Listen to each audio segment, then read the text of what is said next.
සුබ දවසක් දයාබර දරුදරියනි.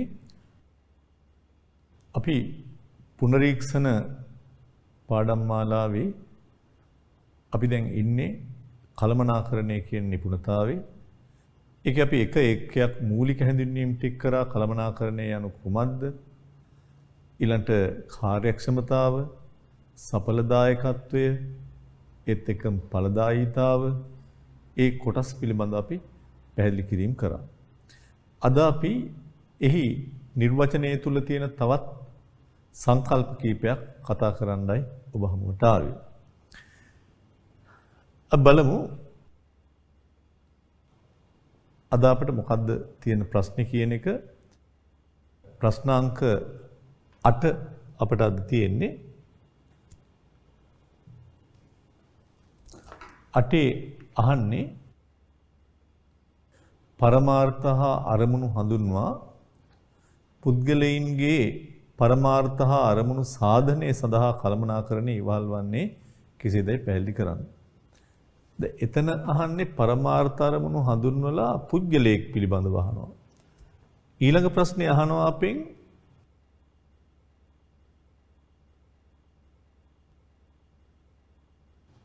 සංවිධානයක් පිළිබඳව.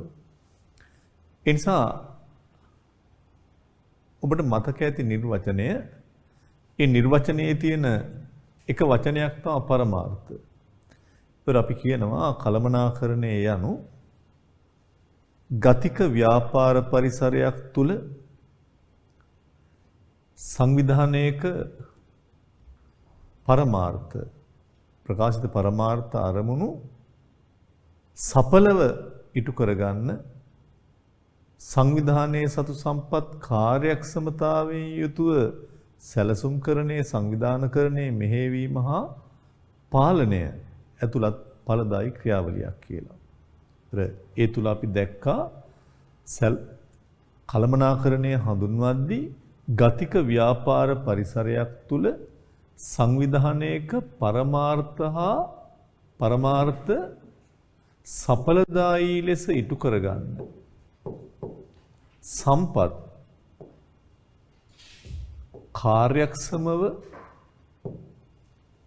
සම්පත් කාර්යක්ෂමව සැලසුම්කරණය කරන එකයි සංවිධානයකරණය කරන එකයි මෙහෙයවීමයි පාලනයයි ඇතුළු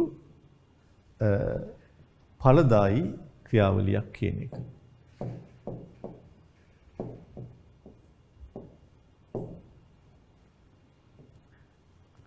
එතකොට මේකේ අපි පරමාර්ථ කියන වචනේ ඉස්සෙල්ලා ගමු. පරමාර්ථ අරමුණු වලට වඩා උඩින් ඉන්නේ. පරමාර්ථ අපි කියන්නේ goal, aims. පරමාර්ථ අපි හඳුන්වන්නෙම හැම වෙලාවකදීම දිගුකාලීනව ළඟා කරගත යුතු බලාපොරොත්තු හා අපේක්ෂාවන් විදියට. පරමාර්ථ කියලා අපි කතා කරන එක හැම වෙලාවෙම දිගුකාලීනයි. දිගුකාලීනව ළඟා කරගත යුතු බලාපොරොත්තු හා අපේක්ෂාවන්. ඒ නිසා නිතරම දැන් ඔබට සැලසුම්කරණය ගැන කතා කරද්දී අපි කියනවා විෂන් මිෂන් ගැන, දැක්ම හා මෙහෙවර ගැන. සංවිධානයක මේ දැක්ම විස්තර කරනවා මෙහෙවර ප්‍රකාශයෙන්.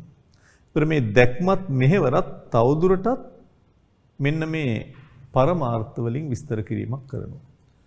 එන ඔබට මම කියපු දේ පැහැදිලි ඇති. මා කිව්වේ පරමාර්ථ කියන්නේ දිගුකාලීනව ළඟා කර ගැනීමට බලාපොරොත්තු වෙන ළඟා කරගත යුතු අපේක්ෂාවන් හා බලාපොරොත්තු. දිගු කාලය තුල ළඟා කරගන්න අපේක්ෂිත ප්‍රතිඵල ඒත් හරි. ප්‍රතිඵල අපේක්ෂා බලාපොරොත්තු ඒ ඔක්කොම.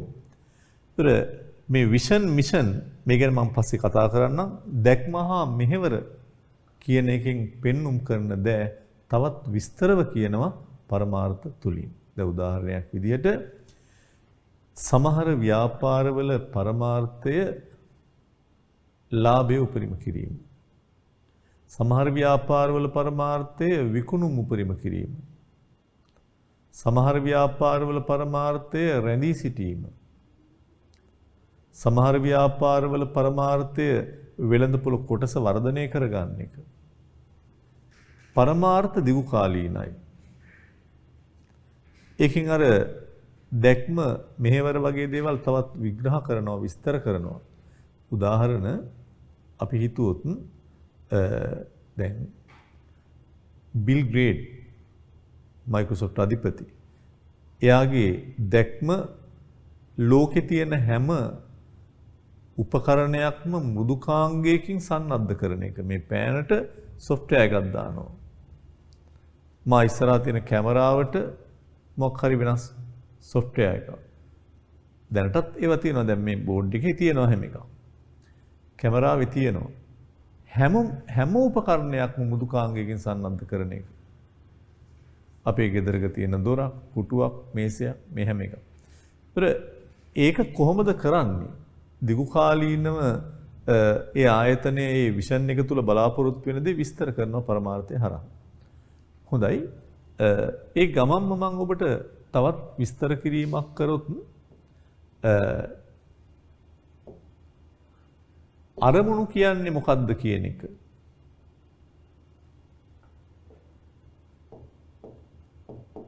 අරමුණු පරමාර්ථ වලට වඩා යටින් තියෙන්නේ. අරමුණු කෙටි කාලීනයි. ඔබ්ජෙක්ටිව්. ඒ නිසා කෙටි කාලීනව ළඟා කර ගැනීමට බලාපොරොත්තු වෙන අපේක්ෂාවන් බලාපොරොත්තු කෙටි කාලීනව ළඟා කරගන්න බලාපොරොත්තු වෙන ප්‍රතිඵලයේ අවුට්කම් එක තමයි අරමුණු වලින් කියන්නේ. එහෙනම් වෙනස අඳුරගන්න ඉස්සර ප්‍රශ්න පත්‍රවල මේ දෙක ඇත්තට වෙන විදිහකට බලාපොරොත්තුනේ පහු කාලින මේක හදලා තියෙනවා. ඉස්සර අරමුණු දිගු කාලීනයි පරමාර්ථ කෙටි කාලීනයි කියලා තිබ්බේ. නමුත් දැන් පරමාර්ථ දිගු කාලීනයි අරමුණු කෙටි කාලීනයි විදිහට තමයි දැන් අපි කතා බහ කරන්නේ. ඒ නිසා ඔබට වුණත් පුජ්‍යලේඛට වුණත් ඇත්තටම මේව වැදගත් වෙනවා. පරමාර්ථ අරමුණු. මම තව දෙයක් ඊට ඉස්සෙල්ලා කියන්න ඕනේ. ඒ තමයි පරමාර්ථ මම කිව්වා දිගු කාලීනයි කියලා අරමුණු කිව්වා කෙටි කාලීන අපේක්ෂාවන් බලාපොරොත්තු කියලා. එතකොට මෙතන මෙන්න මේ දිගු කාලීන පරමාර්ථයක් ඉටු කර ගැනීම සඳහා ඒ දිගු කාල පරමාර්ථයක් ඉටු කර ගැනීම සඳහා ඇත්තටම ඒ පරමාර්ථය ඒ දිගු කාලීන ප්‍රතිඵලය වඩාත් නිශ්චිත ආකාරයෙන් කියන එක තමයි කෙටි කාලීන ප්‍රකාශ කරන අරමුණ කියන්නේ. මම කියන එක පැහැදිලි ඇති ඔබට මේ පරමාර්ථයකට අදාළ ප්‍රතිඵලය වඩාත් නිශ්චිතව කියන අරමුණකින්. පරමාර්ථයේ ලාභ උපරිම කිරීම නම් ඒ ප්‍රතිඵලය නිශ්චිතව කියනවා මේකෙන්. කවද්ද ලාභ උපරිම කරන්නේ? ලබන අවුරුද්දේ. කොච්චරක්ද? 10%කින් වැඩි කරගන්න එක. පරමාර්ථය තමයි විකුණුම් උපරිම කරගන්න එක. කවද්ද? අවුරුදු දෙකක් ඇතුළත. කොච්චරක්ද? විකුණුම් මේක 50000 දක්වා වැඩි කරගන්න එක. අන්න ඒ වගේ දිගු කාලීන ප්‍රතිඵලයකට අදාළ දේ වඩාත් නිශ්චිතව කියනවා. කොයි කාලෙද? කීයද? ඉලක්කමකින් කියලා තියෙනවා. ඒ නිසා පරමාර්ථ දිගු කාලීනයි අරමුණු කෙටි කාලීනයි. පරමාර්ථ කියන්නේ දිගු කාලන අපේක්ෂාවන් බලාපොරොත්තු. මේවා කෙටි කාලන අපේක්ෂාවන් බලාපොරොත්තු. ඒ පරමාර්ථයකට අදාළ ප්‍රතිඵලය නිශ්චිත ආකාරයෙන් ප්‍රකාශ කරනවා කාලයකට සම්බන්ධ කරලා ඒත් එක්කම යම් ගණනය කිරීමකට සම්බන්ධ කරලා. අපි නිතරම කතා කරන දෙයක් තමයි මේ අරමුණු කියන ඒවා හැම වෙලාවකම නිශ්චිත බවක් තියෙනවා. විශේෂිත බවක් තියෙනවා. හරියටම මෙන්න මේක දැන් ලාභ උපරිම කියද්දී ගොඩක් දේවල් හිතන්න පුළුවන්. නමුත් මේක කියන කොච්චරද? විශේෂිත දෙයක්. සුවිශේෂී අරමුණු. ඒ වගේම මනින්න පුළුවන්. කීය දක්වාද 50000යි. කාලයකට සම්බන්ධ කරන්න පුළුවන්. ළඟා කරගන්න පුළුවන් ඒවා. ඒ නිසා අරමුණු කියන ඒවා මේ පරමාර්ථයකට දාල් ප්‍රතිඵලය වඩාත් නිශ්චිතව කියනවා. දැන් හිතන්න පරමාර්ථයක් තියෙනවා වෙළඳපොළ කොටස වැඩි කරගන්නවා. මොකද්ද වෙළඳපොළ කොටස කියලා කියන්නේ? Market share.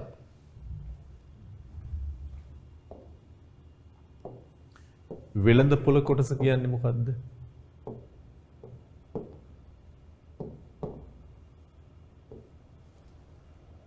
දැන් හිතන්න ඉරිදා පුවත්පතක් ලංකාවේ විකිනෙනවා ලක්ෂ 6ක්.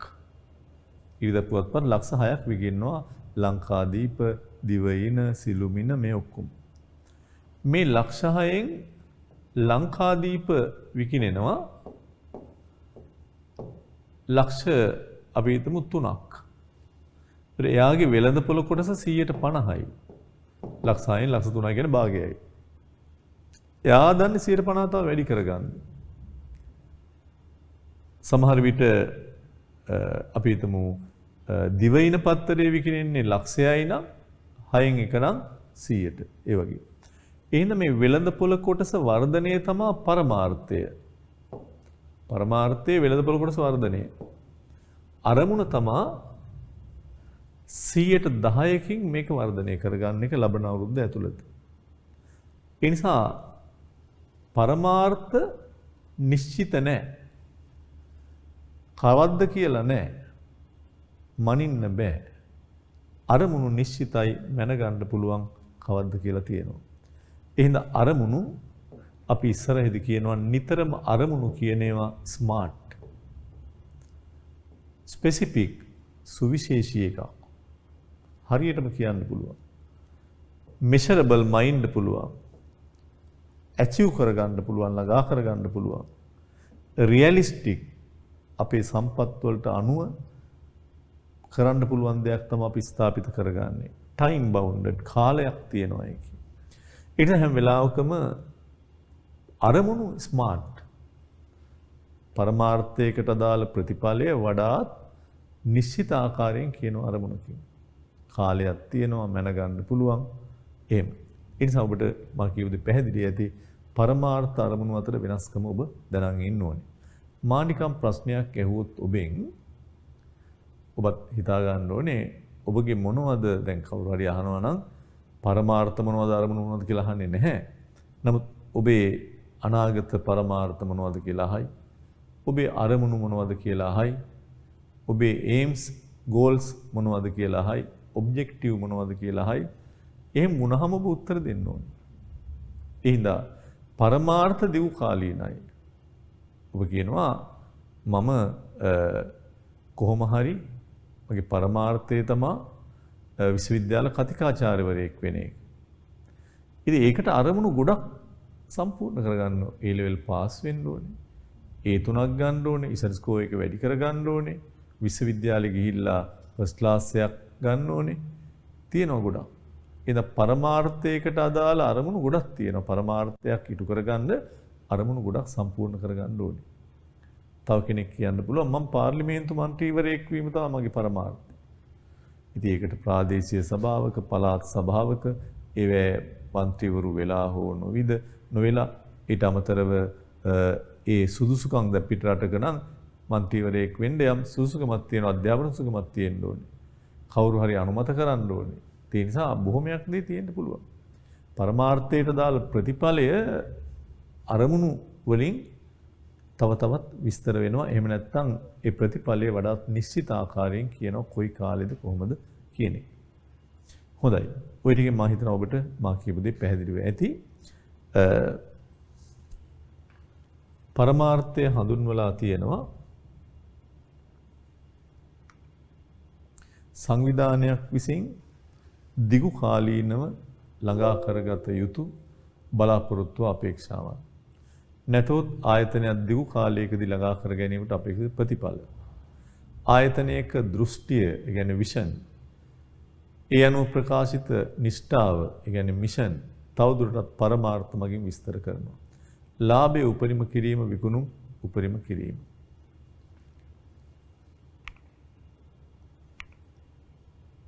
අරමුණු සංවිධානයක් විසින් කෙටි කාලීනව ළඟා කරගත යුතු බලාපොරොත්තු හා අපේක්ෂාව. ඒ කියන්නේ පුළුල් වූ පරමාර්ථයකට අදාළ ප්‍රතිඵලය වඩාත් නිශ්චිතව ප්‍රකාශ කරොත් ඒක අරමුණක් කියලා අපි හඳුන්වනවා. ඒක කාලයක් එක්ක සම්බන්ධයි, ටයිම් බවුන්ඩඩ් එකක් තියෙනවා. ඒ වගේම මයින්ඩ් පුළුවන්, මෙෂරබල්. ඒ කියන්නේ අපි තවත් විස්තරව කියනවා. දැන් ලාභ උපරිම කිරීම පරමාර්ථය. හැබැයි ඉදිරි වසර තුල ලාභ 105කින් වර්ධනය කරගන්නේ කර්මය. පුජ්‍යලයේ පරමාර්ථ අරමුණු සාධනය සඳහා කළමනාකරණ ඉවල් වන අයුරු. ඒතර ඔබට මතක ඇති කළමනාකරණය මම නිර්වචනය කරපු ආකාරයෙන්ම සංවිධානයක පරමාර්ථ අරමුණු සඵලව ඉටු කරගන්න සම්පත් කාර්යක්ෂමව සැලසුම් කිරීම, සංවිධානය කිරීම, මෙහෙයුම හා පාලනය කියන ක්‍රියාවලිය. එතකොට පුජ්‍යලයේ පරමාර්ථ අරමුණු සාධනය කරන්න කොහොමද කළමනාකරණ ඉවහල් වෙන්නේ? එහෙනම් පුජ්‍යලයේ පරමාර්ථ අරමුණු නිසියාකාරව බලාපොරොත්තු වෙච්ච ආකාරයටම ඉටු කරගන්න කළමනාකරණය වැදගත් වීමක් වෙනවා. දැන් ඔබේ අරමුණු දැන් මොකද්ද සඵලදායීත්වය කියන්නේ? සඵලදායීත්වය කියන්නේ නිවැරදි තේරීම. හරි අරමුණට යන්නේක. ඒ කියන්නේ සඵලදායීත්වය. ඔබ සමහර විටක O level පාස් වුණාට පස්සේ ඔබට A level කරන්න පුළුවන්. රස්සාවක් කරන්න පුළුවන්. විවාහ වෙන්න පුළුවන්. හැබැයි ඔබ තෝරාගෙන තියෙන A level කරන එක. හරි අරමුණ ඔබ තෝරාගෙන තියෙනවා. එන කළමනාකරණය වැදගත් වෙනවා. ඒ තෝරාගත්ත අරමුණ හරියට ඉටු කරගන්න. ඒ කියන්නේ සඵලදායීත්වය. එන අරමුණු පරමාර්ථ සාධනයට කළමනාකරණය කොහොමද ඉවහල් වෙන්නේ? ඒතර අරමුණු පරමාර්ථ හරියට ඉටු කරගන්න. අරමුණු පරමාර්ථය අන්ත දැන් ඒ තුනක් ගන්නමනේ ඔබේ අරමුණු පරමාර්ථ අරමුණ කියලා හිතන්නකෝ. නමුත් ඒකට S දෙයක් අරන් හරියන්නේ නැහනේ. නමුත් හරියට කළමනාකරණය තුලින් ඔබට පුළුවන් ඒ තුනක් ගන්න.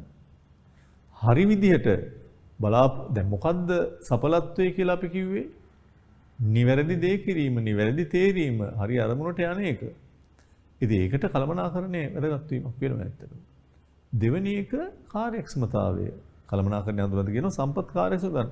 ඉතින් ඔබට කාලය කළමනාකරණය කරන්න පුළුවන් තරම් පිරිවැය අඩු කර ගැනීමට කළමනාකරණය වැදගත් වෙනවා. ඔබේ කාලය ඉතුරු කරගන්න පුළුවන් නම්, කාලය හරියට වෙන් කරගන්න පුළුවන් නම්, පුළුවන් තරම් ඔබ ළඟ තියෙන සල්ලි අර පිරිමහා ගන්න වගේ දේවල් වලට කළමනාකරණය ඉවහල් වීමක් වෙනවා. ඒ විතර නෙවෙයි පුජ්‍යලයන්ගේ ආදායම් වියදම් මනා ලෙස පාලනය කරගන්න. ගොඩක් ආදායම් ලැබුණට ඒවා ඔහි වියදම් කරනවා. එහෙනම් ආර්ථික තත්ත්වය මෙහෙයව ගන්නට. එහෙම නැත්නම් ආදායම් වියදම් හරියට මනා ලෙස පාලනය කරගන්න කළමනාකරණය වැදගත් වීමක් වෙනවා. ඒ නිසා වියදම් අඩු කරගන්න, කාලය ඉතුරු කරගන්න. ඒ හැම එකකින්ම ඇත්තටම තමන්ගේ ඉලක්ක වෙත තමන්ට යන්න පුළුවන්. දැන් උදාහරණයක් විදිහට ඔබ ක්‍රීඩාවක යෙදෙන කෙනෙක් නම් ඔබට කළමනාකරණය කොහොමද ඉවහල් වෙන්නේ? දක්ෂම ක්‍රීඩකයා වෙන්න. කාලය ඉතුරු කරගන්න ඇති කළමනාකරණයෙන් කරනවා. පිරිවැය අඩු කරගන්න ඇති කළමනාකරණයෙන් කරනවා. ආදායම් වියදම් කන්ට්‍රෝල් කරන්න ඇති කළමනාකරණයෙන් කරනවා. ඒ නිසා ඔබේ පරමාර්ථ අරමුණු ඉටු කරගන්නත් කළමනාකරණය ගොඩක් ඉවහල් වීමක් වෙනවා. ඒ නිසා දැනටත් සමහර විට ඔබට උත්තර ලියද්දි වෙලා මදි වෙනවා. විභාගයට යන්න ඉස්සෙල්ලා ඔක්කොම පාඩම් කරගන්න බැරි වෙනවා. පන්තියට ඉස්කෝලේට වෙලාවට යන්න බැරි වෙනවා. හැමදාම ඔබ යාළුවෙක්ගෙන් සල්ලි ණයට ගන්නවා. ඔබ බලාපොරොත්තු වෙනවා පන්තියේ 10 වෙනියට උඩින් එන්න. හැමදාම මේක සමාජයට බැරි වෙනවා. ඇයි? හේතුව ඔබ කළමනාකරණය පිළිබඳව අවබෝධයක් නැතුව කටයුතු කරන්නේ. කාලය, මුදල්, තමන්ගේ වැඩ කටයුතු, තමන්ගේ ඉලක්ක නැහැ සමහරුගේ ඒවා ස්ථාපිත කරගෙන නැහැ. මම මේ කොටස මෙදා ඉවර කරනවා සැලසුම් නැහැ ඔබේ. ඒ නිසා ඔබේ අරමුණු වලට ඔබට එන්න බැරි වෙනවා. ඒ නිසා පුජ්‍යලයකට ඒක වැදගත් වෙනවා. පුජ්‍යලීන්ගේ අපේක්ෂාවන් බලාපොරොත්තු ආකාරයට විශ්ත කරගන්න. පුජ්‍යලීන්ගේ ආර්ථික තත්ත්වය මනා ලෙස පාලනය කරගන්න. කාලය කළමනාකරණය කරගන්න.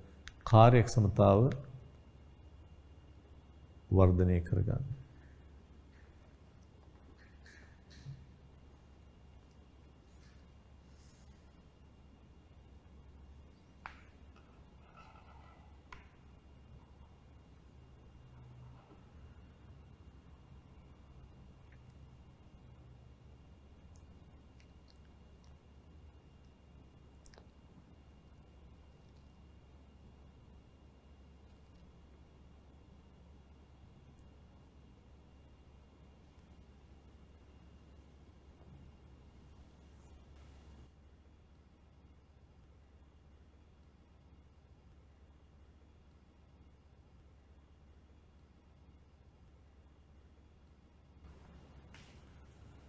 අටවෙනි ප්‍රශ්නේ දෙවෙනි කොටස. සංවිධානවල පරමාර්ථ හා අරමුණු සාධනය ළඟා කරගන්න කළමනාකරණේ ඉවහල් වන්නේ කොහොමද කියලා අහනවා. ඉස්සෙල්ලම මොකද්ද කිව්වේ? පුද්ගලයෙක්ගේ අරමුණු පරමාර්ථ සාධනයට කළමනාකරණේ ඉවහල් වුණ හැටි. දැන් සංවිධානයක පරමාර්ථ අරමුණු සාධනයට කළමනාකරණේ ඉවහල් වෙන හැටි. අපි හිතමුකෝ යම් සංවිධානයක් අපි ගමුකෝ. අපිට ගන්න පුළුවන් රතු කුරුස් සංවිධානය. මොකක්ද එයා කරන්නේ? එයාට ප්‍රශ්නයක් නැහැ. යුද්ධ කරන්නේ මොන රටවල් දෙකද? යුද්ධ කරන්නේ මොන ජාතීන්ද? කවුද? එයා දෙපාර්ශවයටම මේ යුද්ධෙන් දෙපාර්ශවයේ පැත්තෙන්ම උදව් කරනවා. එතකොට ඒකේ පරමාර්ථය එකක්. ඒකම සමහර විට අපි දුම් මරණාධාර සමිතියක් කියලා ඒත් සංවිධානයක්. එයාගේ පරමාර්ථය තව එකක්. මරණයක් වුණාම ඒ වෙලාවේ හදිස්සි තත්ත්වයක් උදව් කරලා ඒ සුබ සාධන පැත්ත සලස්සන එක. ඒ නිසා එවැනි සංවිධාන එක එක ඒවා තියෙනවා. එතකොට දැන් අපි හිතමු දැන් පහුගිය කාලේ ඔබ දන්නවා අපි දුම් ප්‍රභාකරන්ගේ සම්බන්ධයෙන් හිටපු ද්‍රවිඩ සංවිධානයක් තිබ්බා. ඒ අය ඊළම් එයාට වෙනම රාජ්‍යයක් ඉල්ලන එක. ඉතින් ඒ වගේ විවිධාකාරයේ සංවිධාන වල පරමාර්ථ තියෙනවා. ඒක ව්‍යාපාර සංවිධානයක පරමාර්ථ වෙන්නත් පුළුවන්. ඒක ව්‍යාපාර සංවිධානයක නම් ලාභ උපරිම කිරීම. වෙළඳපොළ කොටස වැඩි කරගන්නේ. ඒ පරමාර්ථ. එතකොට ඒ පරමාර්ථ ඉටු කරගන්න සංවිධානයේට කළමනාකරණය කොහොමද ඉවහල් වෙන්නේ? ඇත්තටම කළමනාකරණයේ තියෙන්නේ සැලසුම්කරණය, සංවිධානකරණය, මෙහෙයවීම හා පාලනය. මේ ටික තමයි කළමනාකරණයේ තියෙන්නේ. ඒතර කළමනාකරණය කොහොමද මේ පරමාර්ථ අරමුණු ඉටු කරගන්න ඉවහල් වෙන්නේ කියලා අහන්නේ. එකක් තමයි ලාභ උපරිම කරගන්න. ඉතින් මේක තමයි පරමාර්ථය. පරමාර්ථ හරියට ඉටු කරගන්න ලාභ උපරිම කරගන්න කළමනාකරණය ඕනේ. කළමනාකරණය නැතුව සැලසුම් නැතුව සංවිධානකරණය නැතුව මෙහෙයවීම නැතුව ලාභ උපරිම කරන්න බෑ. ඒ සංවිධානයේ වෙළඳපොළ කොටස වර්ධනය කරගන්න කළමනාකරණයේ තුලින් තමයි සැලසුම් කරලා සංවිධානය කරාම වෙන අයට වඩා තමන්ගේ මාකට් ෂෙයාර් එක වැඩි කරගන්න පුළුවන්. ඒ විතරක් නෙමෙයි සමාජ සුබ සාධනයට දැන් ඕනෑම ආයතනයක වුණත් ඔබ දන්නවා සමාජ වගකීමක් තියෙනවා. ඒ වගේම සුබ සාධනයේ සඳහාම තියෙන ආයතන තියෙනවා සංවිධාන තියෙනවා. මම කියන රතු කුරුස් සංවිධානය වෙන්න පුළුවන්, මරණාධාර සමිතියක් වෙන්න පුළුවන්. ඒ සඳහාත් කළමනාකරණය වැදගත් වෙනවා. ඒ සඳහාත් මරණාධාර සමිතියකත් සංවිධාන ව්‍යුහයක් තියෙනවා. කවුද මේකේ සභාපති එහෙම. ඒකත් හරියට සැලසුම් කරලා කරොත් තමයි ඒකේ සල්ලි ඉතුරු කරගන්න පුළුවන් වෙන්නේ. හැම මරණයකටම උදව් කරන්න පුළුවන් වෙන්නේ. සමාජික මුදල් හරියට ගොඩනගාගෙන ඒකේ අරමුදල වැඩි කරගන්න පුළුවන් වෙන්නේ. ඒ හැම එකක්. ඒ විතරක් නෙමෙයි. සංවිධානයකට පරමාර්ථ අරමුණු ඉටු කර ගැනීමේදී කළමනාකරණය ඉවහල් වෙනවා. එයාගේ ගමන් මඟ තීරණය කරන්න. මම කොහෙද යන්නේ? දැන් ඇත්තටම කළමනාකරණයේ මැනේජ්මන්ට් එක නැත්තම් අපිට ඇත්තටම තීරණයක් ගන්න බෑ කොහෙද යන්නේ. තව පැත්තක් තමයි විශේෂයෙන්ම ව්‍යාපාර කටයුතු සැලසුම් කරන්න කළමනාකරණී වහල් වීමක් වෙනවා. මේ ව්‍යාපාරයේ කටයුතු සැලසුම් කරන්න. ඒකම ඇත්තටම අපි සාර්ථක වුණාද? ගිය මාසේ අපේ ලාභ ලැබුණාද? පහුගිය කාලේ අපිට ව්‍යාපාරයේ මොනවා හරි සාර්ථකත්වයන් තිබ්බද? ඒ ව්‍යාපාර කටයුතු වල සාර්ථකත්වයේ මැනගන්න මේක ඉතාමත් වැදගත් වීමක් වෙනවා. ඉතින් ඒ වගේ අර විවිධ දේවල් සඳහා කළමනාකරණ ඉවහල් වෙනවා. ව්‍යාපාරයක පරමාර්ථ අරමුණු ඉටු කර ගැනීමද ව්‍යාපාරික පරමාර්ථ ඔබ දන්නවා ලාභ උපරිම කිරීම, ඒත් එක්කම වෙළඳපොළ කොටස වැඩි කර ගැනීම, ඒත් එක්කම සුබ සාධනය පැවැත්ම මේ ඔක්කොම. ඉතින් හැම එකටම කළමනාකරණේ ඉවහල් වීමක් වෙනවා කියලා අපි කියන්නේ.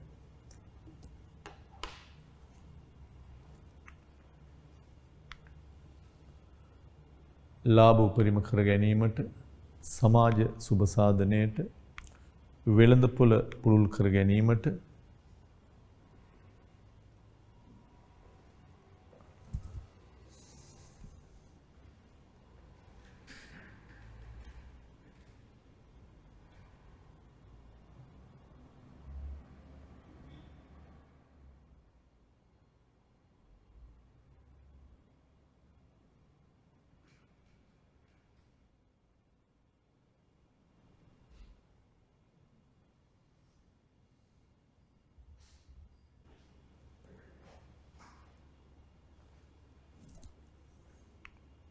ව්‍යාපාර කටයුතු සැලසුම් කරගන්න, සාර්ථකත්වයේ මැනගන්න, ඒ හැම දෙයකටම වැදගත් වෙනවා.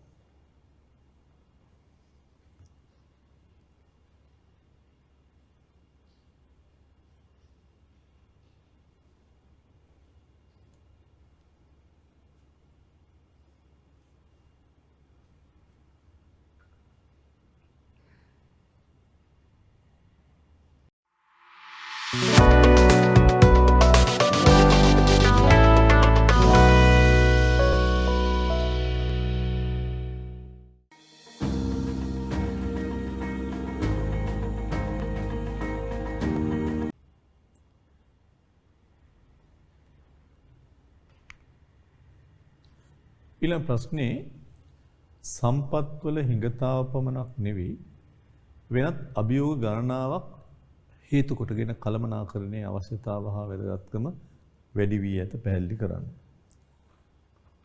මේ අහන්නේ ගොඩාක් මුල් කාලයේදී කළමනාකරණයේ අවශ්‍යයි කියලා හිතුවේ රටක සංවිධානයක සම්පත් හිඟකම හින්දා කියලා. සම්පත් ඇති වෙන්න තිබ්බනම් කළමනාකරණය ඕනේ නැහැ කියලා තමයි හිතුවේ. නමුත් අද කළමනාකරණයේ අවශ්‍යතාව මේ කරුණට විතරක් සීමා වෙන්නේ නැහැ.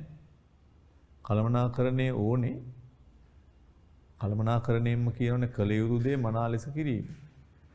මැනේජ්මන්ට් මිනිස්සු මෙහෙවන එක. එතකොට කළමනාකරණය අවශ්‍ය වෙලා තියෙන්නේ මේ සම්පත් නැති හින්දාම විතරක් නෙමෙයි, මේක එක හේතුවක්. සම්පත් ප්‍රමාණවත් නොවීම කළමනාකරණය අවශ්‍ය වෙන්න බලපාන එක හේතුවක් විතරයි. ඒ නිසා ඇත්තටම සම්පත් වල හිඟතාවට අමතරව එකත් එකක් කළමනාකරණය අවශ්‍ය වෙන්න තව හේතු තියෙනවා. කළමනාකරණය කියන්නේ මොකක්ද කියලා අවබෝධ කරගත්තොත් ඔබට මේ හේතු කියන්න පුළුවන්. කළමනාකරණය යනු ගතික ව්‍යාපාර පරිසරයක ගතික ව්‍යාපාර පරිසරයක් තුළ යම් සංවිධානයක පරමාර්ථ සඵලව ඉටු කරගන්න සම්පත් කාර්යයක් සමග සැලසුම් කිරීම, සංවිධානය කිරීම, මෙහෙවීම හා පාලනය ඇතුළු ඵලදායී ක්‍රියාවලියක්. ඒතර කළමනාකරණය මේ සම්පත් හිඟ විතරක්ම නෙමෙයි පැන නැගුණේ. ඒ නිසා කළමනාකරණයේ සම්පත් හිඟකම නිසා විතරක්ම නෙමෙයි වෙනත් අභියෝග ගණනාවක් හේතු කොටගෙන තමයි මේකේ අවශ්‍යතාව ආවේ. මොනවද කියලා අහන්න. ඇත්තටම කළමනාකරණය ඕනේ උනේ මේ සම්පත් එක හින්දා විතරක්ම නෙමෙයි. ව්‍යාපාර පරිසරයේ වේගවත් වෙනස් වීම වෙනවා. සමහරට ඊයේ ව්‍යාපාර ආයතනයක තියෙන ලාභෙ නෙමෙයි අද ලාභ. හෙට ලාභය ඊට වඩා වෙනස්. ඒ නිසා කොටස් වෙළඳපොළ ඊයේ විදියට නෙමෙයි අද හැසිරෙන්නේ. හෙට තවත් ආකාරයකට හැසිරෙන්නේ. රටේ ආර්ථිකයේ වර්ධනය ගිය අවුරුද්දේ තිබ්බ එක නෙමෙයි අද තියෙන්නේ. විනිමය අනුපාතය එන්න එන්න වෙනස් වෙනවා. එහෙනම් මේ වෙනස් වෙන ඒවාට සාර්ථකව මුහුණ දෙන්නත් කළමනාකරණය ඕනේ. ඒවා කල්තිය අඳුර ගන්න පුළුවන් සැලසුම් කරන්නේ. ලබන මාසේ ඊළඟ මාසේ කොටස් වෙළඳපොළ මොනවා වෙයිද? අඳුරගෙන ලෑස්ති වෙන්න පුළුවන්. ඒ කළමනාකරණය කරන්න. සම්පත්තිගතාවය නිසා විතරක් නෙමෙයි කළමනාකරණය ඕන වෙන්නේ. මේ වෙනස් වෙන ලෝකයේ තුල පරිසරයේ ඇති වෙන වෙනස් වීම වලට සාර්ථකව මුහුණ දෙන්න. ඒ විතරක් නෙමෙයි. ඔබ දන්නවා තාක්ෂණය එන්න එන්න වෙනස් වෙනවා. ඒවට මුහුණ දෙන්න කළමනාකරණය ඕනේ. ඒ විතරක් නෙමෙයි. සේවකයෝගේ විවිධත්වය ඇති වෙලා තියෙනවා. එකම ජාතියේ සේවකයෝ නෙමෙයි විවිධාකාර සේවකයෝ ඉන්නවා. හැම සේවකයෙක්ම ආයතනය පාලනය කරන්න ඕනේ. සේවකයොත් එක්ක සම්බන්ධතා තියාගන්න ඕනේ. ඒකට මානව සම්පත් කළමනාකරණය වැදගත් වීමක් වෙනවා. ඒ විතරක් නෙමෙයි. අද ඉස්සර වගේ නෙමෙයි දැනුම මත පදනම් වෙච්ච සමාජයක්. කඩේකට ගිහිල්ලා භාණ්ඩයක් ගද්දි භාණ්ඩේ පරීක්ෂා කරලා ගන්න. ඒක එක්ස්පයර් ඩේට් එක කවද්ද කියලා බලනවා. ඒ වගේම නිෂ්පාදනය කරපු රට ගන්නවා. රට බලනවා. අන්තර්ගතය බලනවා. ඉස්සර වගේ නෙමේ මිනිස්සු දැන් දැනුවා. ඒ නිසා ඔහේ ඕන දෙයක් කරන්න බෑ. ඒ දැනුවත් මිනිස්සුන්ට හොඳ නිෂ්පාදිතයක් දෙන්න යහපත් වේයගේ අවස්ථා ඉටු කරන්න කළමනාකරණය ඕන වෙනවා. ඒ නිසා වැරදි නාස්තිය පිටු දකින්න කළමනාකරණයෙන් සැලසුම් කරලා සංවිධානය කරාම සම්පත් නාස්තිය අඩු වෙනවා, වැරදීම් අඩු වෙනවා. ඒ හින්දා අපිට මතක තියාගන්න ඕනේ විශේෂයෙන්ම කළමනාකරණයේ සංවිධානයකට අවශ්‍ය වෙන්නේ මේ සම්පත් හිඟකම හින්දා විතරක් නෙමෙයි. සම්පත් ඕන තරම් තිබ්බත් ඔබ දැකලා ඇතිනේ සල්ලි ඕන තරම් තියෙන ආයතන ඉක්මනින් වැටෙනවා. ලොකු පඩියක් ගන්න ආයත පුජ්‍යලෝ සමහරට ඊළඟ මාසේ පඩිය ගන්න ඉස්සලා ණය වෙනවා. ඒ නිසා කළමනාකරණය කියන එක අවශ්‍ය වෙන්නේ මේ සම්පත් එක හින්දාම නෙමෙයි. සල්ලි මදි හින්දාම නෙමෙයි. සල්ලි තිබ්බත් සමහර විට කළමනාකරණය නැති වුණොත් තමන්ගේ අරමුණු වලට එන්න බෑ.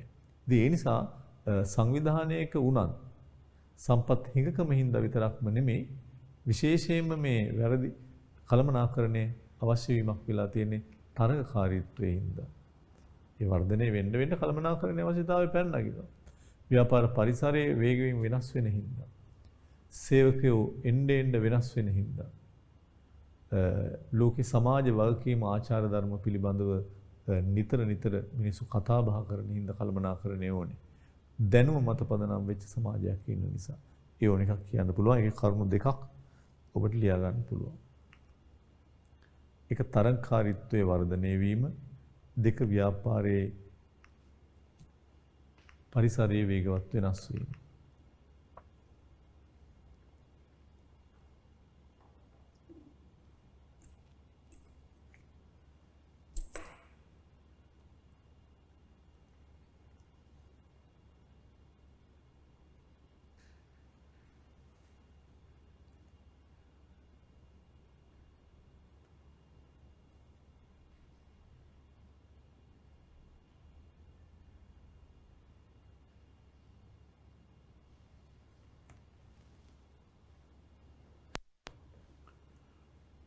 ඊළඟ ප්‍රශ්නෙට එනවා අපි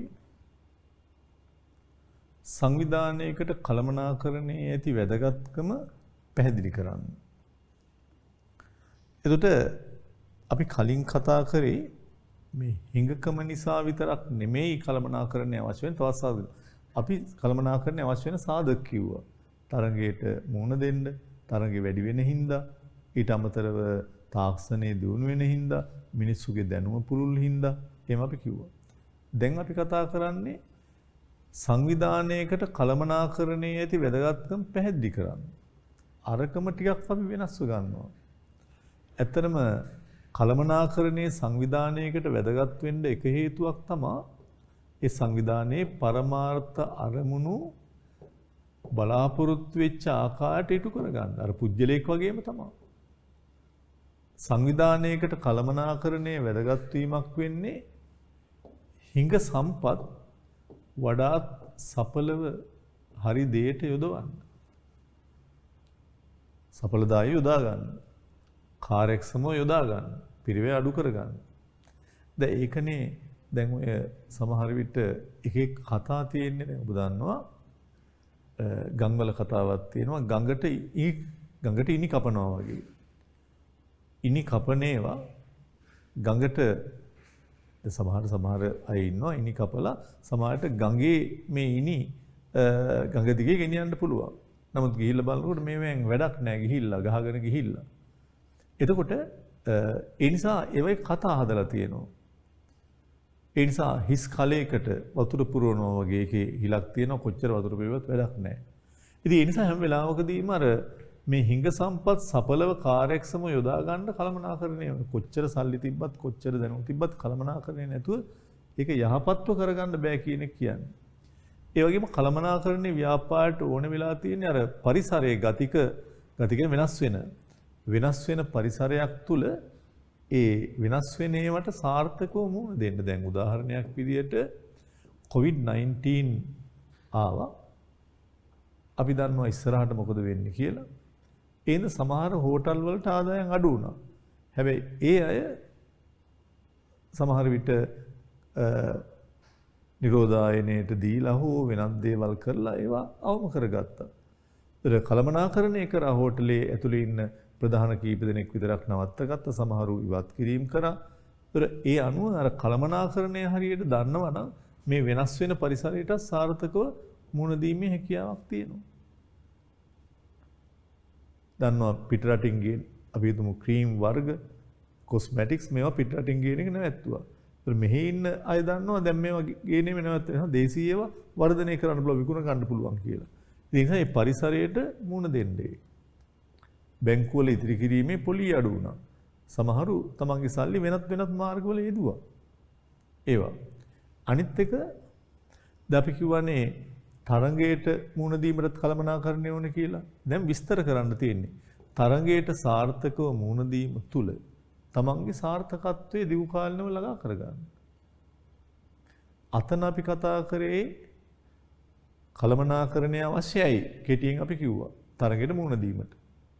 දැන් අපි කියනවා වැදගත්කම තරංගයට මුහුණ දීම තුලින් ව්‍යාපාරය සාර්ථක කරගන්න. අතන අපි කතා කරා කළමනාකරණය අවශ්‍ය වෙන්නේ ඇයි සම්පත් හිඟයට. මෙතන කතා කරනවා හිඟ සම්පත් උපරිම ආකාරයෙන් ප්‍රයෝජන ගන්න සඵලව හා කාර්යක්ෂමව. ඒක විස්තර කරනවා අපි. ඊළඟට දැන් කළමනාකරණයේ නැත්තම් ආයතනයේ වෙත ඇල්ම තියෙන පාර්ශවවල අරමුණු උපරිම ලෙස ඉටු කරලා දෙන්න බෑ. කවුද ඇල්ම දක්වන අය? අයිතිකරුවෝ, ගනුදෙනුකරුවෝ, සේවකයෝ, රජය. ඒ නිසා මේ කළමනාකරණය තුලින් ඒ අයගේ අපේක්ෂා ඉටු කරලා දෙන්නත් පුළුවන්. අනිත් පැත්තෙන් අපි ආයතනයක් විදිහට අපිම ලාභ ලබලා හරියන්නේ නැහැ. සමාජයටත් යමක් කරන්න ඕනේ. පෙරලා යමක් දෙන්න ඕනේ. හේතුව අපි ජීවත් වෙන්නේ සමාජයේ හින්දා ආයතනයකට සල්ලි හම්බෙන්නේ මිනිස්සු ගෙවන මුදල් වලින්. එයා මිනිස්සුන්ටත් පෙරලා යමක් දෙන්න ඕනේ ආපහු. ඒ තුල තමයි ඇත්තටම ආයසරයක් අපට ඒ සමාජයෙන් වාසි ගන්න පුළුවන් වෙන්නේ. ඒ නිසා ඒකට කළමනාකරණය ඕනේ. දැන් සමහර හෝටල් වල ඒ ගමේ ඉන්න ඒ ප්‍රදේශයේ ඉන්න අයගෙන් තමයි ශ්‍රමය ගන්න. 70%ක්ම හෝටලේ වැඩ කරන්නේ අවට ඉන්න අය. ඒ කියන්නේ අවට ඉන්න ජනතාව හින්දා තමයි හෝටලේ පවත්වා යන්න පුළුවන් වෙලා තියෙන්නේ. එයාගේ ශ්‍රමය. ඒ නිසා එයාටත් පෙරලෑමක් දෙන්න ඕනේ. ඒ හැම වෙලාවකදීම කළමනාකරණයේ ආයතනයකට අවශ්‍ය වෙනවා ඒ පරමාර්ථ අරමුණු සඵලව ඉටු කරගන්න, හිඟ සම්පත් කාර්යක්ෂමව සඵලව යොදා ගන්න, ගතික පරිසරයේ ඇතිවෙන ඒවට සාර්ථකව මුහුණ දෙන්න, තරංගයට සාර්ථකව මුහුණ දීලා ඒකෙන් ප්‍රයෝජන ගැනීම කරන්න. ඉතින් ඒ නිසා මේ ඕන එකක් ඔබට කියන්න පුළුවන්. ඒකෙත් පළවෙනි කරුණු දෙක අපි හිස් තියලා තියෙනවා. ආයතනයේ පරමාර්ථ අරමුණු සාර්ථකව ළඟා කරගන්න, සීමිත සම්පත් කාර්යක්ෂමව හා සඵලදායී ලෙස යොදවා ගන්න.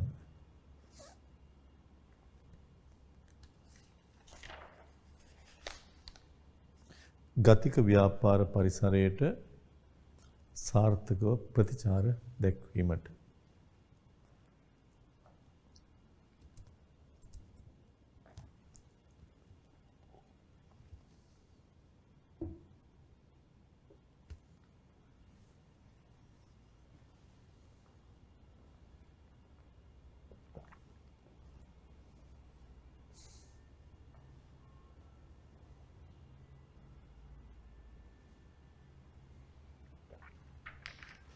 එවැනි කරුණු ගණනාවක් තියෙනවා. ඔබ කරුණු 6ක්වත් අඩු වශයෙන් මතක තබා ගන්න ඕනේ. ප්‍රශ්නාංක 11 කළමනාකරන ක්‍රියාවලියක් ලෙස හඳුනාගෙන රූප සටහනක් මගින් ඒක පෙන්눔 කරන්න කියලා කියනවා. ඒක රූප සටහනකින් පෙන්눔 කරලා තියෙන අපිට පේනවා ඇති. ඒක රූප සටහනකින් පෙන්눔 කරලා තියෙන අපිට පේනවා ඇති. ඒකේ ඇත්තටම මේ තුනකට අපි බෙදලා තියෙනවා යෙදවුම් කළමනාකරන ක්‍රියාවලිය නිමැවුම්. ඇත්තටම මේ කළමනාකරණයේ ක්‍රියාවලියක් කියන එක තමයි අපි කියන්න ඕනේ. හැම වෙලාවකම මේ සම්පත් නොහොත් යෙදවුම් සම්පත් නොහොත් මේ යෙදවුම් ඉතා කාර්යක්ෂම ආකාරයකින් මෙහෙවනකොට කියන්නේ වියදම අඩුවෙන් අඩු පිරිවැයකින් මෙහෙවන්න සැලසුම් සංවිධානයේ මෙහෙවීම පාලනය වුණා. එතකොට තමයි අපේ අරමුණු සඵලව ඉටු වෙන්නේ. අන්තිමට මේ සඵලදායකත්වය කියලා කියන්නේ ඇත්තටම හරි දේ කරන එක, අපි අරමුණට එන එක, හරි තේරීම, නිවැරදි තේරීම. ඉතින් කාර්යක්ෂමතාවයයි සඵලත්වයයි දෙකම වැඩි වෙනකොට අනිවාර්යෙන් ආයතනයේ ඵලදායිතාවත් වැඩි වෙනවා, ඵලදායකත්වයත් වැඩි වෙනවා. ඒ නිසා මේක තමයි අපි බලාපොරොත්තු වෙන අවුට්පුට් එක. අන්තිමට අපි බලාපොරොත්තු වෙන්නේ අපේ පරමාර්ථ ඉටු කරගන්න එකනේ. ඒ කියන්නේ ඵලදායකත්වය. එහෙනම් මේ පරමාර්ථ ඉටු කර ගන්න නම් අපිට මේ සම්පත් කාර්යක්ෂමව සඵලව යොදා ගන්න වෙනවා. ඒ යොදා ගන්න තමයි සැලසුම් කරන්නේ, සංවිධානය කරන්නේ, මෙහෙවීම පාලනය අපිට අවශ්‍ය වීමක් වෙන්නේ. ඉතින් ඒක ක්‍රියාවලියක් කියලා කියන්නේ මේ එකිනෙකට සම්බන්ධතාවයන් තියෙන එක දෙයක්. එහෙම නැතුව මේ වෙනස් දෙයක් නෙමෙයි. ඒ හින්දා කළමනාකරණය අපි ක්‍රියාවලියක් කියලා පැහැදිලි කිරීමක් කරනවා. ක්‍රියාවලියක් කියන එක මම පැහැදිලි කරා. මේවා අර වෙන් කරගන්න බෑ. සැලසුම්කරණය කරාම තමයි සැලැස්මේ තියෙනවා සංවිධානකරණය. සැලැස්මේම තියෙනවා පාලනය කරන ආකාර, මේවන ආකාර. ඒ නිසා මේක එකිනෙකට සම්බන්ධතා තියෙන ක්‍රියාවලියක්. ඒක තුලින් තමයි අපිට මේ සම්පත් වලින් උපරිම ඵල නෙලා ගැනීමේ හැකියාවක් තියෙන්නේ. එතකොට තමයි පරමාර්ථ අරමුණු ඉටු වීමක් වෙන්නේ.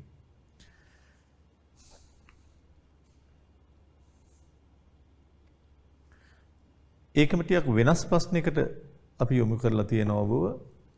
සඳුදා දවසේ සැලසුම් කරලා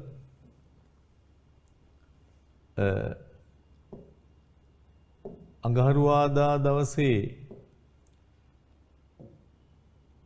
සංවිධානකරණය කරලා බදාදා මෙහෙवला බ්‍රහස්පතින්දා පාලනය කරොත්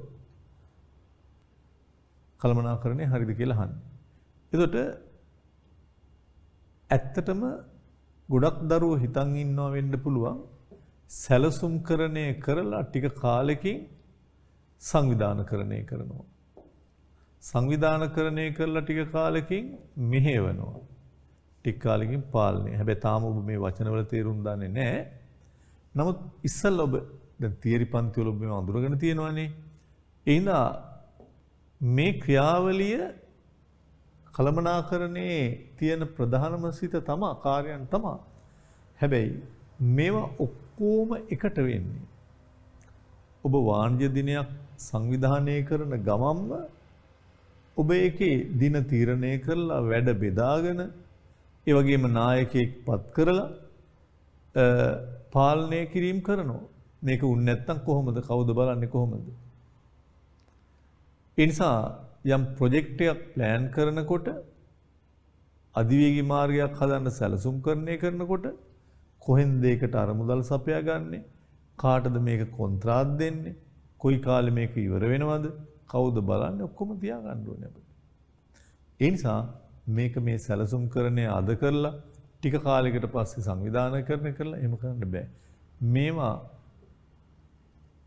එකවර සිදු කරන ක්‍රියාවන් කියන එකයි අපි කතා කිරීමක් කරන්නේ. හැම විටම එකිනෙකට බැඳිලා තියෙන ක්‍රියාවන්.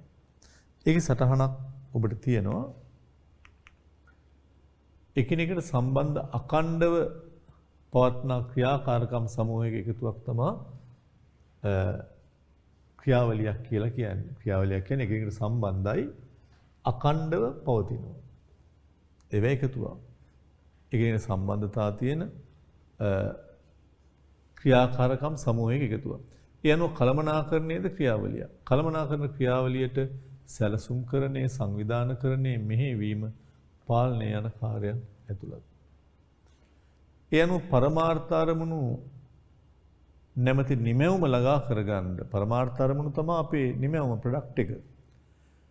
මානව හා භෞතික සම්පත් කාර්යක්ෂම සඵල උපයෝජනය කිරීමේ ක්‍රියාවලිය කළමනාකාරය තුළ දකින්න පුළුවන්. ඒදී සැලසුම්කරණය, සංවිධානකරණය, මෙහෙයුම්, පාලන කාර්ය වෙන්වෙන් දිනවලදී සිදු කරනවා වෙනුවට එක විට සිදු කිරීමක් තමයි දකින්න ලැබෙන්නේ. එහිදී පරමාර්ථ ඉටු කරගන්න නිසි ලෙස දායකත්වය ලබා නොදේ නම් හරියට ආවේ නැත්තම් නැවත සැලසුම් කරලා සංවිධානය කරලා කරන්න වෙනවා අපිට. ඒ හින්දා මේක එකටම කරන්න වෙනවා. ඊළඟ ප්‍රශ්නේ කළමනාකරන ක්‍රියාවලියේ එක් එක් කාර්ය කෙටියෙන් පැහැදිලි කර ඒවා අතර තියෙන අන්තර් සම්බන්ධය පෙන්눔 කරන්න. මේවා නම් නිර්වචනම පාඩම් කරගන්න වෙනවා ඔබට. කළමනාකරණේ මේ කාර්යයන් 4 එවනම් ක්‍රියාවලියේ එක එක් කාර්ය පැහැදිලි කරන එක ගුරු අත්පොතේ තියෙන විදිහට මාකින් ස්කීම් වල ආවත් විදිහටම ඔබ අවබෝධ කරගන්න වෙනවා. ඒතර සැලසුම් කරණය අපි හඳුන්වන්නේ කොහොමද? සැලසුම් කරණයේදී විශේෂයෙන් මතක තියාගන්න අපි පරමාර්ථ ස්ථාපිත කරගන්නවා ඒත් එක්කම අරමුණු ස්ථාපිත කරගන්නවා. සැලසුම් කරණයේදී පරමාර්ථ අරමුණු ස්ථාපිත කරගන්නවා. ඒවා ළඟා කරගන්න උපාය මාර්ග තීරණය කිරීමක් කරනවා. මොනවද අපේ පරමාර්ථ අරමුණු? මොකක්ද අපි කරන්න යන වැඩේ? අපි කිව්වා අපි හැම වෙලාවකම මේ එක්ක විශ්වවිද්‍යාල කතිකාචාර්යවරයෙක් වෙන්න යනවා, අපි විනිශ්චයකාරවරයෙක් වෙන්න යනවා, අපි පාර්ලිමේන්තු මන්ත්‍රීවරයෙක් වෙන්න යනවා. කොහොමද කරන්නේ ඒක? ඒක තමයි සැලසුම් කරන්නේ. අපිට යුද මෙහෙයුමකදී අපිට තියෙනවා අහවල් දිනේ වෙනකොට අහවල් බල කඳවුර අල්ල ගන්න ඕනේ. එහෙනම් සැලසුම්කරණය කරන්නේ මොකද්ද අපේ පරමාර්ථය? මොකද්ද අරමුණ? ඒ අනුව කොහොමද ඒ බල කඳවුර අල්ලගන්න අපේ ස්ට්‍රැටජිස් උපාය මාර්ග? ඒක තමයි වැදගත් දේ. ඒ නිසා නිතරම සැලසුම්කරණය කියන්නේ අරමුණු පරමාර්ථ ස්ථාපිත කරලා ඒව ළඟා කරගන්න උපාය මාර්ග මොනවද කියන එක පිළිබඳව අපි තීන්දුව ගන්න එක. සංවිධානකරණය.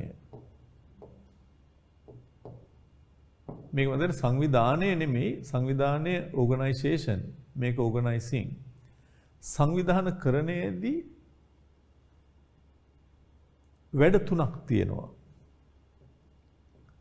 මේකේ සම්පත් බෙදලා දෙන්න ඕනේ, වැඩ බෙදලා දෙන්න ඕනේ, බලතල බෙදලා දෙන්න ඕනේ. ඒ නිසා අරමුණු පරමාර්ථ ස්ථාපිත කරලා උපාය මාර්ග තීරණය කරලා තියෙන ඒවා කරලාමදි. ඒකට අපි ඒවා කරන්න සම්පත් වැඩ බලතල දෙන්න ඕනේ. කාටද දෙන්නේ? මිනිස්සුන්ට. ඒ නිසා සංවිධානකරණයේදී අපි නිතරම කතා කරන්නේ සංවිධානයේ සමාජිකයන් අතර මේ සම්පත් වැඩ බලතල බෙදලා දෙන එක. මිනිස්සුයි භෞතික සම්පතුයි ඒකාබද්ධ කරනවා, සම්බන්ධීකරණය කරනවා. අපි යම් බල කඳවුරක් අපේ යටතට ගන්න යන්නේ. ඉතින් කොහොමද ඒකට යන්නේ? අපිට කෝ එකට උපකරණ යොදාවුද? කවුද මේවා කරන්නේ? එයාට මොකක්ද අපි දෙන බලතල? වැඩ බෙදලා, ඒ වගේම නිතරම ඒ අයට සම්පත් දීලා මේක කරන්න ඕනේ. මෙහෙවීම, ලීඩින්. මේකෙත් තියෙනවා පැතිකඩ තුනක්. නායකත්වය, sannivedanaya අභිප්‍රේරණය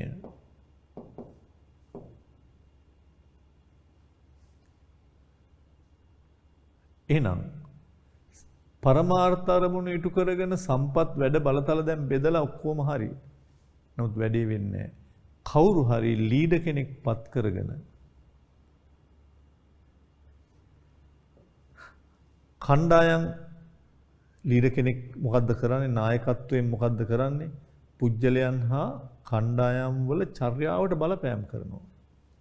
බලපෑම් කරමින් ඒ අය අතර නිතර තොරතුරු හුවමාරු කර ගනිමින් sannivedanaya කරමින් ඒ දිරි ගන්නවා. ඔබ දන්නවා මැච් එකකදී ඔබ දැකලා තියෙනවා ප්ලෑන් කරනවා කොහොමද අද අපි විරුද්ධ කණ්ඩායමත් එක්ක මේ ක්‍රීඩාව කරලා දිනන්නේ. ඒකට ස්ට්‍රැටජි නියම කරගන්නවා. කරලා එක එක අයට කියන ඔයා තමයි ඉස්සෙල්ලා යන්න ඕනේ. ඔයා ඊළඟට යන්න ඕනේ. ඔයා ඉන්න ඕනේ මෙතන. වැඩ බෙදලා තීරණ දීලා ඊට පස්සේ ලීඩර් ඉඳගෙන ඒ අය දිරි ගන්නවමින් කැච් එකක් ගද්දී අය දිරි ගන්නවමින් ඒ වගේම ඒ අය ටක් ගාලා ඒ වෙලාවට මාරු කරලා sannivedanaya කරමින් කතා බහ කරමින් ඒ අය දිනුවහම එකට එකතු වීමෙන් අභිප්‍රේරණය කරමින් යන. ඔය ඔක්කොම කරන ගමන් පාලනයක් අවශ්‍යයි කන්ට්‍රෝල්. ඒ තමා නිතර අර සැලැස්මට අනුව මේ යන්නේ බලන්න ඕනේ. ප්ලෑන් එකක් තියෙන ප්ලෑන් එකට අනුවද යන්නේ නැද්ද කියන එක බලන්න වෙනවා. ඒ හින්දා සැලැස්මට අනුව සිදු වෙනවාද නැද්ද? සිදු වෙන්නේ නැත්නම් විචලනයන් හඳුනාගෙන වෙනස්කම් හඳුනාගෙන නැවත අපි නිවැරදි කරන්න වෙනවා. ඒ හින්දා මේ වැඩේ කරයි යන ගමන් බලන්න ඕනේ. ගේ හදන ගමන් ප්ලෑන් එකට අනුවද යන්නේ. ඒක බලන්න ඕනේ. යුද මෙහෙයුම යන ගමන් බලන්න ඕනේ කොතනද අඩුපාඩු අතරමැද බලන්න ඕනේ. එහෙනම් මේ කාරණා හතර තමයි අපි දැන් කතා බහ කරන්නේ. ඒකේ හැඳින්වීම් හතර පළවෙනි එක ලියා ගන්න තියෙන්නේ ඔබට සැලසුම් කරණය යම් ආයතනයක් විසින්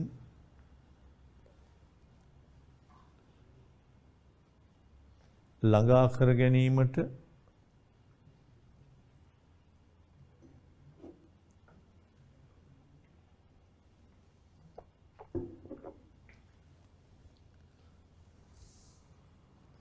බලාපොරොත්තු වන අපේක්ෂා කරන ළඟා කර ගැනීමට අපේක්ෂා කරන පරමාර්ථ හා අරමුණු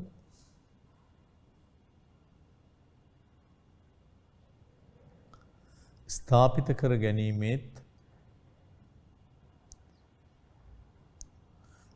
එම පරමාර්ථ හා අරමුණු සාක්ෂාත් කර ගැනීම සඳහා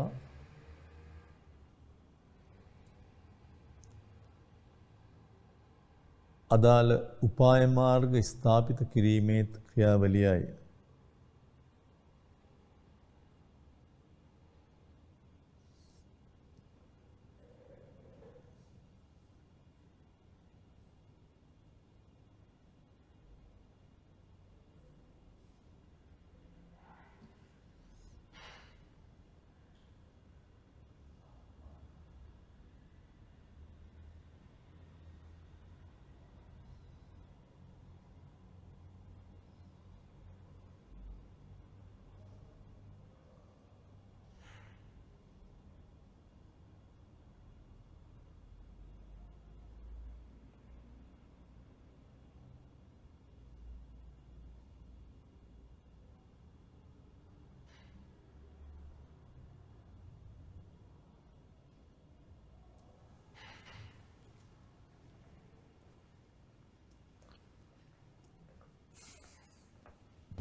ඉතිරි කාර්යයන් හතර තියෙනවා මේකේ. සංවිධානකරණය අරමුණු කාර්යක්ෂමව සඵලව ඉටු කරගන්න සම්පත් වෙන් කිරීම, බලතල පැවරීම හා වැඩ බෙදීම. මෙහෙවීම තියෙනවා පරමාර්ථ අරමුණු ඉටු කරගන්න අවශ්‍ය කටයුතු වල පුජ්‍යලයන් නිරත කරවීම. ඒ කියන්නේ නායකත්වය දැනුවත් කරනවා sannivedanaya උනන්දු කරනවා අභිප්‍රේරණය. පාලනය අරමුණු පරමාර්ථ ඉටු වෙන ආකාරයෙන් සැලසුම් වෙනවද නැද්ද කියලා බලනවා. වෙනසක් ඇතනම් ඒක නිවැරදි කරන එක තමයි පාලනය. සත්‍ය ප්‍රතිඵලයි සැලසුම්ගත ප්‍රතිඵලයි සසඳලා විචලන තිබ්බොත් ඒවා නිවැරදි කරන්න ක්‍රියාමාර්ග ගන්න. ඒ සම්බන්ධතාවය තමයි මේ තියෙන්නේ. ඒකේ දුම්රියේ ඉස්සල්ලාම යන මැදිරිය තමයි මේ තියෙන එන්ජින් එක. මේ එන්ජින් එක තමයි මේ තුන් දෙනා ඇදගෙන යන්නේ වරෙන් යන්න මාත් එක්ක කියලා. ඒතර සැලසුම් කරණයට මේවා හැම වෙලාවකම සම්බන්ධතාවයක් තියෙනවා. ඒක ලියා ගන්න.